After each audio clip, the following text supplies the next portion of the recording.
Hi everyone, welcome to the recorded lecture for week 8, Wednesday's class. This week we're in hurricane recovery mode. There's a lot of damage going on. Tampa campus is actually closed on Monday.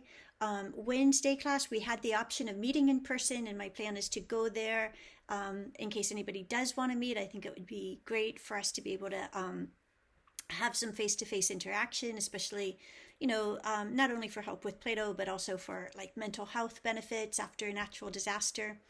But if you can't make it, if you have power outages, whatever, that's totally fine. You do not have to physically come to class on Wednesday or at any point during week 8.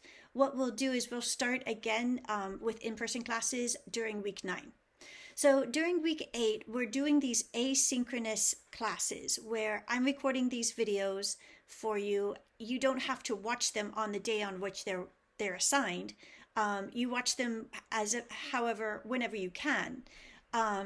So the way I've divided up the readings, though, is that the first part, there's 4 parts. I have them listed here on this slide. The 4 parts of Plato's dialogue Gorgias. The dialogue starts on page 25. The first pages are an introduction, which you don't need to read, but you can if you want to. So the first section of the dialogue is page 25 to 44. That's where Socrates is talking with Gorgias. So that is theoretically assigned for like the Monday class. For the Wednesday class, the lecture that I'm talking about in this video today, this is regarding the second part of the dialogue, which is pages 45 to 70, or 72. At some point I had 72 on there, and then I switched it to 70. Doesn't matter. But that's a good dividing line too, because in that section, that's where Gorgias steps away and Polus steps in. Now remember, Polus is Gorgias's student. And he says, well, Gorgias is tired. He's just done all this lecturing and demonstrating of his brilliant rhetorical skills. Why don't you let me step in and carry on the argument on behalf of Gorgias? So you see how Polus is still going to make the same arguments that Gorgias would have made. He's just going to do it in a slightly different manner. So what's interesting here is what I want to do first in this video is talk about this overview of these 4 different sections of the dialogue and show you how they're different. And then on the next slide, I'll go into more detail about this particular section of the dialogue with Polus, okay? So as I said, you don't need to complete the assignments on the day on which they're assigned. But ideally during the week 8 as a whole, you should try to complete pages 25 through 70 of Plato's Gorgias, because on week 9, Monday's class, we're going to have our first writing assignment. So you need to have at least that part of it, like that half of the book, ready for Monday's class. And it's actually worth more points because I had to roll over some of the points for all the assignments that we missed earlier due to the hurricane. So Monday's in-class writing assignment is worth 10 points, and also Wednesday's in-class writing assignment is worth 10 points, unless we make some change with that later. But that's how I have it set up for now, is that, 2 in-class writing assignments, both on Plato during week 9. So that gives you like a week to, get well into Plato. And then by the end of week 9, we'll be done with Plato. So if we don't want to drag this on too long, and I think it's better if we get through it quickly and be done with it, because we have a lot to get to with Hannah Arendt, and then the article on postmodernist perceptions of truth, and then we have Sophia Rosenfeld's book to read, and we want to finish all of that so that we can do our case study by the Nigerian-American philosopher Oluwafemi Taiwo, who has an interesting argument to make for why the U.S. needs a Truth and Reconciliation Commission. So all of this is, again, like the whole point of this class, democracy and propaganda, and we're looking at the ways in which our concepts of truth and propaganda impact the political system that we live under, which is hopefully some form of democracy, right? Okay, so like I said, this dialogue is divided up into 4 parts, first with Socrates and Gorgias, then with Gorgias and Polus, then in the third part, which would be assigned for next week, week 9. I want you to get there by week 9. Polus gives up, and then it's Socrates talking with Callicles. And then finally, the fourth part is that Callicles gives up too, and Socrates has to take over the opposite side of the argument and play chess with himself. And then there's a closing myth of the judgment of souls. We'll talk about that later. But those are the 4 parts. And remember how I said earlier in a previous video that Polus, Gorgias, Polus, and Callicles are all arguing the conventional wisdom, which Socrates is arguing against. So that's true, but they all also do it in a different way. They have different stylistic approaches, of course. And, one of the things I was thinking about this morning as I was preparing for this lecture was that it's also important the order in which these speakers come. First, we have Gorgias, the teacher of rhetoric. Then we have Gorgias's student, the young student of rhetoric. And then we have Callicles, who is more like a kind of ruthless realist guy who's going to make these arguments in a much more kind of brutal way. Like, he's not going to dress anything up. He's going to, like Gorgias and Polus both, mostly Gorgias more than Polus, but Gorgias does kind of try to downplay the severity of what he's arguing. Callicles doesn't do that at all. Callicles is like, okay, now, no holds barred. I'm straight up arguing for rule by the strongest. That the strongest should rule over the weak. That's Callicles's, straight up argument. But it's a logical extension of what both Polus and Gorgias were arguing beforehand. So the difference just comes in a difference of style. And the reason I think it's important what order they come in is that if we started with Callicles, it would be too easy to refute. Like, we would just kind of instinctively want to say, no, of course not. We don't want to believe that, only the strong survive and that the strong should rule over the weaker members of society. That's too brutal. And so we would want to dismiss that, but for emotional reasons, not for logical reasons. So by putting Callicles last and by putting the gentler style of Gorgias first, and then the kind of more naive style of Polus, we kind of get the most effective presentation of the opposite side's point, which is a demonstration of how Socrates says is the best way to refute an argument. The best way to refute an argument is not by setting up a straw man, right? And saying that the other side is arguing something that they're not really arguing. That would not be a logical contradiction to an argument. Instead, we take the strongest version of the other side's argument and we show how that version is wrong. And we do it by showing the logical inconsistencies of that argument, right? We don't do it by using any kind of rhetorical trickery, which is what Socrates is going to show that Polus is doing in this section. Okay? So in this section, pay attention to 2 things. Not only how the argument is progressing, but also look at how Polus tries to refute Socrates' logical arguments and make a note of the ways he tries to refute them. I put it in the reading quiz. So far, I just have one question for the reading quiz for this week. And that is, which of the following are ways in which Polus tries to refute the arguments of Socrates? And there are things like, by laughing at him, mocking him, calling him a child, saying that nobody agrees with him, but everybody agrees with himself, Polus, and that therefore, since more people agree with Polus, he must be right. None of these are actual logical refutations of an argument. They're what we could call rhetorical trickery or demagoguery, to use Stanley's language, or to use the language of the class as a whole, we could just call that propaganda. I like the word demagoguery. I think it's more precise. It kind of gets at the way that words can sometimes be used to defeat logic.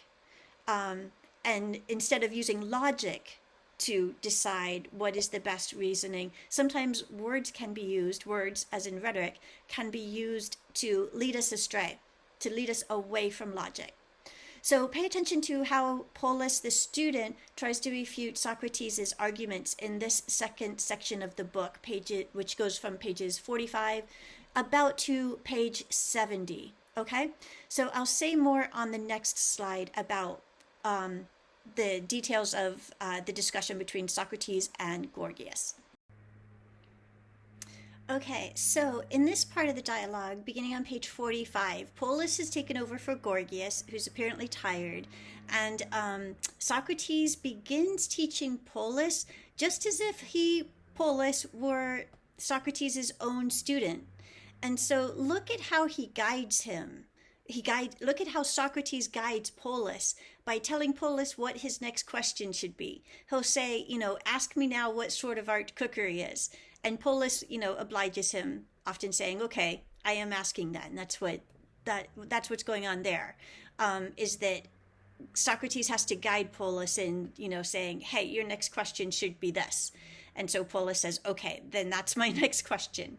Also, sometimes Polus sort of jumps the gun quite frequently, not only Polus, but also Gorgias. He jumps the gun by asking Socrates if he thinks rhetoric is a fine thing then. And Socrates gets frustrated and says, I haven't even finished defining it yet, and you're already asking me if it's good or bad, right? Even Gorgias says this on line 463e. Gorgias says, well, I don't understand either, Socrates. And Socrates says, well, no wonder, since I haven't finished my definition yet. He says it a little bit differently in the translation, like, I haven't yet spoken clearly. But what that means is, I haven't yet finished my definition as to what rhetoric is. So this is all an example of just how thorough a definition Socrates is intent on providing. Remember how I talked about in ancient Greek philosophy, the whole point is to understand the nature of things, to be able to define what sort of thing in the world rhetoric is, or what sort of thing in the world justice is. That is the very heart of ancient Greek philosophy, is to say, what is the nature of the universe? What is the nature of this world that we live in? What is the nature of human beings? And then, of course, there's the famous ideal forms that Plato talks about, especially in the Republic, that everything has its ideal, like the ideal form of the pencil is its pencilness. The ideal form of a tree is its treeness, stuff like that. That's an illustration of this point, is that they feel like you can get to understand the very essence or nature of a thing if you are very methodical, very comprehensive, very complete in answering questions about what that thing is. So that's why Socrates is so incredibly thorough here, and that's why he also gets frustrated when his audience wants to jump ahead into saying, whether it's good or bad. This might sound familiar. I encounter this all the time with students. Before we've even defined something, people want to know whether that thing is good or bad. Give me a value judgment on it. And it's just something about human nature. This is just, we always just want to jump straight ahead to deciding whether something is good or bad. And so, I guess because we're just impatient. So this shows that, impatience is not a product of social media. The ancient Greeks were impatient too. And they get frustrated with Socrates because he still wants to get at a very thorough definition of rhetoric, and they want to jump right ahead to whether he thinks rhetoric is good or bad. So, okay, so let's go back to the beginning, page 45. So what kind of art is rhetoric? Polus asks Socrates, right? And Socrates says it's no art, but only an experience of a certain grace and pleasure. And that word grace there might be a little misleading for us, so focus more on that word pleasure for us. Socrates says rhetoric is like cookery. It just produces grace and pleasure, just produces pleasure. It's the pleasant part of life. It's part of that same pursuit, which is not the pursuit of fine things. Remember, fine things, the pursuit of fine things is art and philosophy. Those are the pursuit of things that are the best things, the fine things in life, which is like discovering the nature of things in the world, okay? So he says rhetoric is like flattery. This is somewhere around the line around the area of line 463b. He says its chief point is flattery. He says on line 463a, there it is. But then he clarifies even further, and he says that rhetoric is a certain part of flattery. He says it's a phantom part of politics. And yet again, they jump ahead for the third time and they ask him whether that means it's good or bad. And Socrates finally does give them an answer, and he says he thinks it's bad, shameful, even though he hasn't finished his definition yet. So he finally switches strategies here, since clearly they are not, this audience is not going to be patient enough to wait for a thorough explanation before deciding on whether something is good or bad. So he's going to try another tactic. And that other tactic is to use an analogy. So he introduces the analogy of the body and the soul. So he says, okay, so you have the body and the soul. Both of these things can be in either good condition or bad condition, right? And the audience, I think it's Polus at this point, agrees that, yeah, you can have your soul is in good condition and your body is in good condition, or they could be not in good condition. They could be physically frail and ailing, or your soul could be corrupt. These things could be in bad condition as well. So he says also, in addition to that, both of these things, the body and the soul, can only seem to be in good condition, but actually be in bad condition. In other words, we could be mistaken about whether our judgment of whether something is good or bad for us is actually good or bad for us. So we'll talk more about what that means. So basically, just the idea is that we could be mistaken thinking that our body is in good condition when actually we have a cancer and we're actually sick. We just don't know it yet. So we could be mistaken in thinking that our body or our soul is in good condition when actually it's in bad condition. Okay, so that's the main point of that. We'll say more about it in a minute. So justice is the counterpart to medicine, because as he's going to show later in the dialogue, the purpose of justice is to cure injustice, which is like a sickness of the soul. Okay, so that's the body-soul dichotomy. The whole point of it is to illustrate his larger point of what he means, because his audience wasn't getting it when he was just speaking directly. So he's hoping that this analogy of the body-soul will help. Politics is the business relating to the soul. Gymnastics and medicine relate to the care of the body. Okay? So around, I think it's line 464c, that's where he says the body and the soul can each be in either good or bad condition, but they can each also only seem to be in good or bad condition. So in other words, appearances do not necessarily equal reality. And this is important because this is the basis for all of Socrates' reasoning in this part of the argument, but he'll also carry it through to the end. That he's going to show through what he's showing here in this argument is that we want what is good for us, right? We don't want what only seems to be good for us but isn't. We sincerely desire what is actually good for us and not what just seems to be good for us, right? And so he's going to say to Polus that power might seem to be a good thing, but ultimately it's a bad thing when it is used unjustly. So that's where he's going with this argument. That might help you to know where he's going. This is why you have to, I'm always saying, you always have to read things more than once. It's a little helpful to know where he's going with this argument, so that you can understand, or else, read through it so you know where he's going, and then read through it again so you can see how he got there, basically.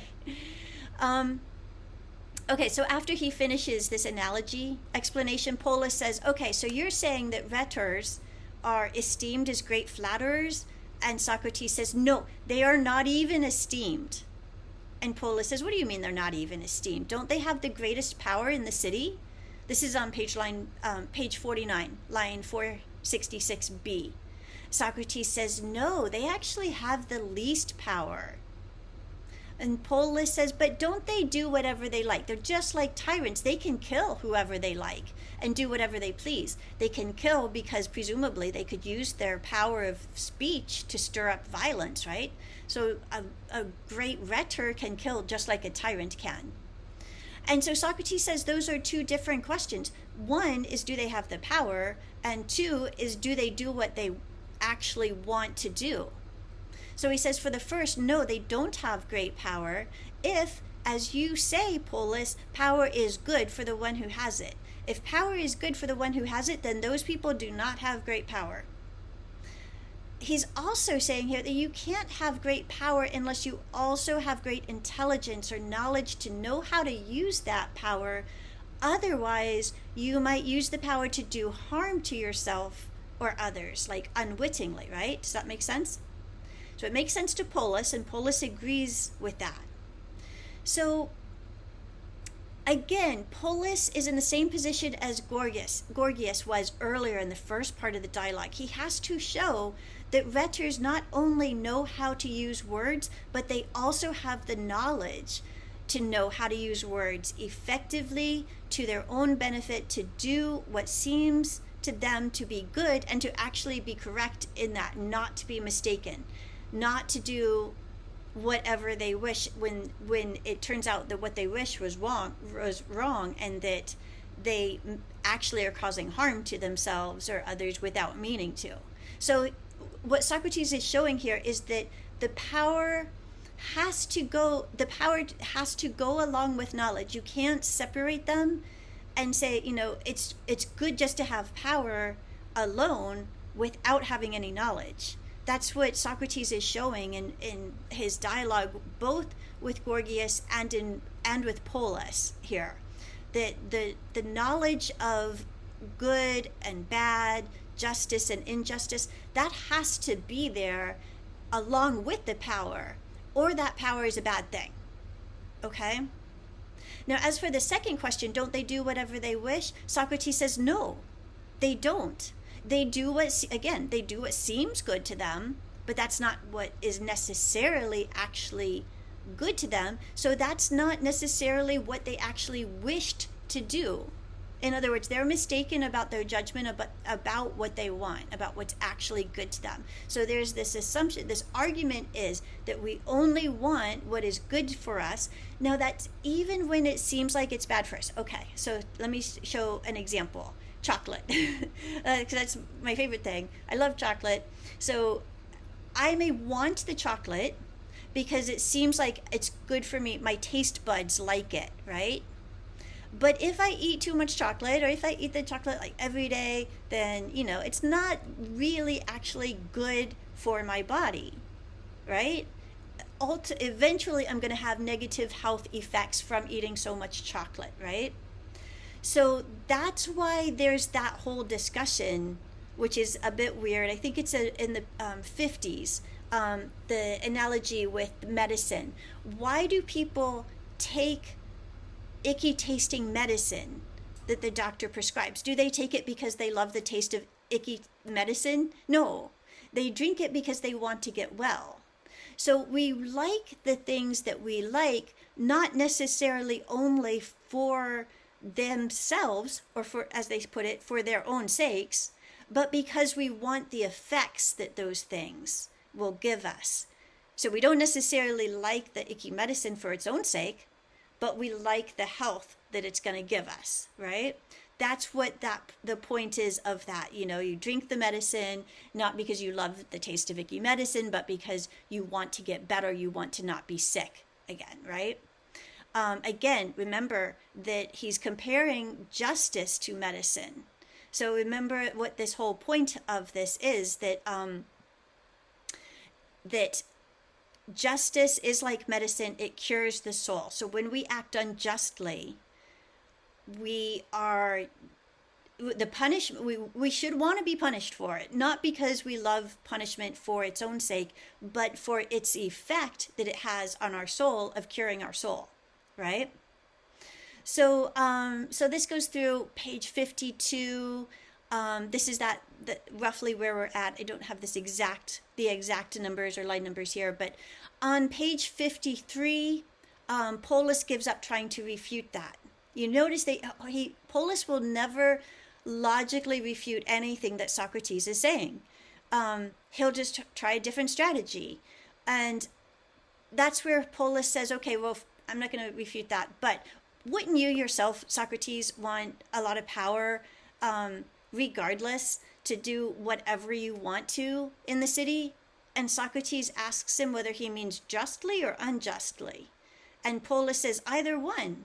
And Socrates tells him not to blaspheme. That's what, he doesn't use that word, but you look at the footnote, you'll see that's what he means. He tells him hush, as how the text has translated it. And they've put a footnote saying he's telling Polus not to blaspheme. It's better to be silent than to say what you just said, because what Polus just said, without realizing it perhaps, is that we should envy people who act unjustly. Like, we should admire them. We should admire people who act unjustly and are tyrants, right?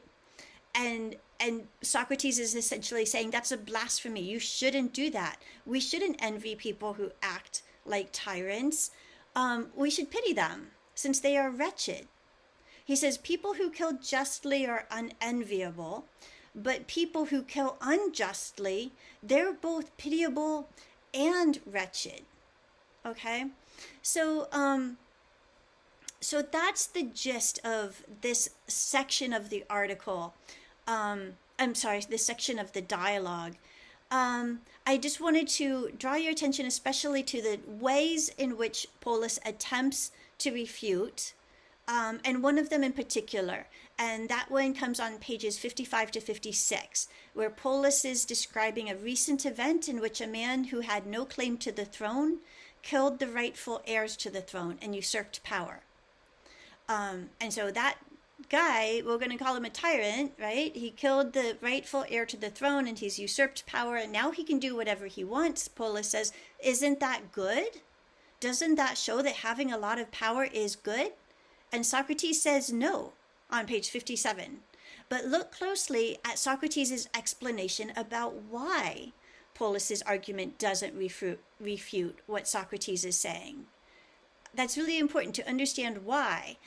He says on line 471e, Polus, now you are attempting to refute me rhetorically, just like those who think they are refuting in the law courts. For in that place, in the courts of law, the ones who seem to refute the others when they provide many witnesses, right? But this refutation is worth nothing in regard to the truth. In other words, Polus could have all of conventional wisdom on his side. He could call as many witnesses as he wants to say that they agree with his position, and that still would not make him right. It doesn't matter if you have the whole world on your side. If what you are saying is not logical, getting more and more people to agree with you is not going to make it logical, right? Think about it this way. Even if the whole world believed that 2 plus 2 equals 5, that would not make 2 plus 2 equals 5. It can only ever equal 4. It doesn't matter how many people think that it equals something else, that it equals 3 or it equals 5. The logic of 2 plus 2 equals 4. And in that sense, the truth is not democratic. That's what that means there. The truth, in that sense, in this respect, truth is tyrannical. 2 plus 2 equals 4, period. It doesn't matter. It's not up for a vote. The truth of that fact is not up for a vote. It doesn't matter if everybody wants it to equal something else. It doesn't. It equals 4. So that's what he means about that whole argument of Polus's about all the conventional wisdom that is on his side and against Socrates' side. Socrates says, no, that's not a logical refutation of what I'm saying. It doesn't matter how many people agree with you. And Socrates goes further, and so he's even going to show Polus a better way to refute the argument, which is exactly what I've been teaching y'all in class, by building off of agreed upon premises, right? So this is at the top of page 58. Look at line 472e. And his demonstration goes all the way to line 476a, where he says, now you see how the two refutations differ? You, Polus, say that everyone except for me, Socrates, agrees with you, but that doesn't make you right. Now, I'm Socrates and nobody agrees with me. None of the conventional wisdom is on my side, but I don't need everyone to agree with me to be right. All I need to do is to show how you actually agree with me by your own admission. Okay? That's how logic works. So it's not a matter of getting a larger and larger number of people to agree with you. Socrates is actually getting people to realize that they do agree with him if they follow the logical steps. What they're saying, their original argument, is logically inconsistent, and Socrates is trying to point out the logical inconsistency of that, right? So anyway, the point of all of this, of course, the ultimate gist of the idea is that, that Socrates says doing injustice is the greatest of evils, right? And Polus asks, isn't suffering injustice a greater evil? And Socrates says, no, not in the least. It's better to suffer injustice than to do injustice. And paying a penalty when you act unjustly is actually a good thing, because justice is like medicine and it cures the body of an illness. So it's best not to need to be cured at all, not to have acted unjustly in the first place. But if you do act unjustly, then one should want to accept punishment for that act. That's the upshot of his argument. But I want you to pay also close attention to what he's also saying about how to argue a point, how logical reasoning works. He's demonstrating to young Polus, Gorgias' student, how to win an argument, not by using rhetorical tricks, but by using logical reasoning. And you notice that his own argument is doing that repeatedly. He's going through the next logical step. Each part, this is the dialectic. This is the method at arriving at the truth, right? According to Socrates and to Plato, that this is how we will discover the truth if we use the Socratic method, the dialectic. Each part of the argument builds upon a part that came before and that was agreed upon.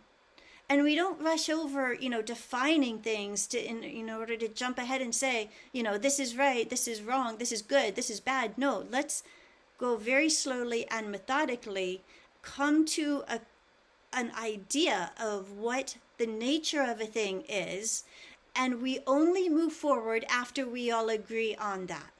That's the way to build a logical argument. If A, then B, then C, but C cannot come before B and B cannot come before A. There's a logical progression. So this is the participatory nature. It requires other people. Remember, this is not, Socrates does not lecture them and tell them this is what is truth. He shows them how what they themselves already believe is actually in agreement with Socrates. They just don't know it yet, because they're getting tripped up by rhetorical tricks and demagoguery, which is what Gorgias teaches.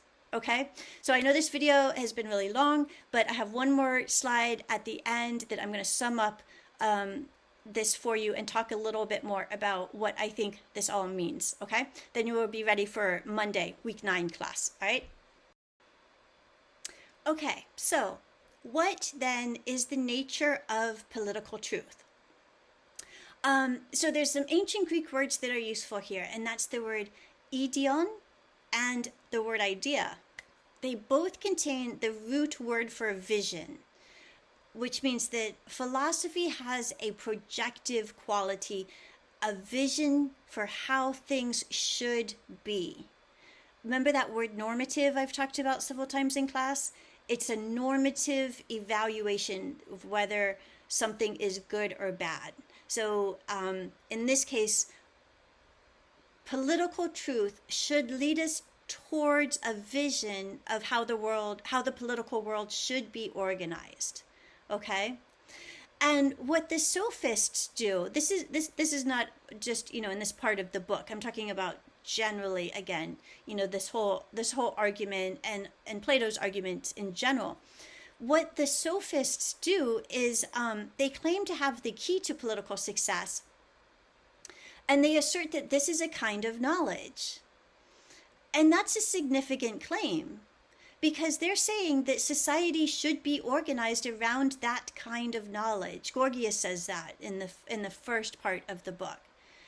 But what we've seen is that Socrates shows how that's a very superficial knowledge, and it only leads to confusion. It doesn't get us to where we want to go. He says what the sophists teach is actually doxa, which is an ancient Greek word meaning opinion. It's not the truth. It's just public opinion. It changes all the time. Remember at some point he accuses, I think it's Callicles, Callicles accuses Socrates of always saying the same thing, and Socrates says, yes, I am always saying the same thing. I wish you would always say the same thing, because you're not. You're saying different things. You're contradicting yourself. So what sophistry leads to, what demagoguery leads to, is confusion. It doesn't lead to any coherent sense of how we should organize political life. In other words, it just leads to rule by the mob, chaos, violence. Ultimately, it can lead to the kind of thing that Callicles ultimately describes, which we'll talk about next week during week 9, which is rule by the strongest. Callicles actually argues that the strong should rule over the weak, that those who have a lot should rule over and count more than those who have little. He's arguing directly for injustice and inequality.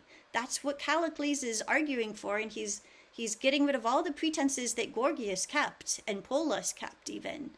But this Socrates is showing us how that's what sophistry leads to. If that's not where we want to go, then we need to use a different method at arriving at political truth. We need to use the Socratic method, the dialectic, this very logical step-by-step reasoning. First this, then that. We only agree on something. We only move forward once we've all agreed on something. That Socratic method, it's important for helping humanity to have full control over the political world that we live in, so that we live in a political world that we actually want to live in, a world that is more just, that has more equality. So we have the ability. You can see here how Socrates and Plato and the ancient Greeks, they thought we had the ability to construct a world of our own making. That's what makes humans different from animals, right? We have the ability to not live by the law of the jungle, as Callicles argues that we should be living by the law of the jungle. We have the ability to create a better world for ourselves. But if we ever want to do that, we can't get there through demagoguery and sophistry and by, using rhetorical tricks. We can only get there by using this logical progression towards understanding the real truth, how the world really works, understanding the nature of the world, the nature of the things that exist in that world, and the nature of humanity.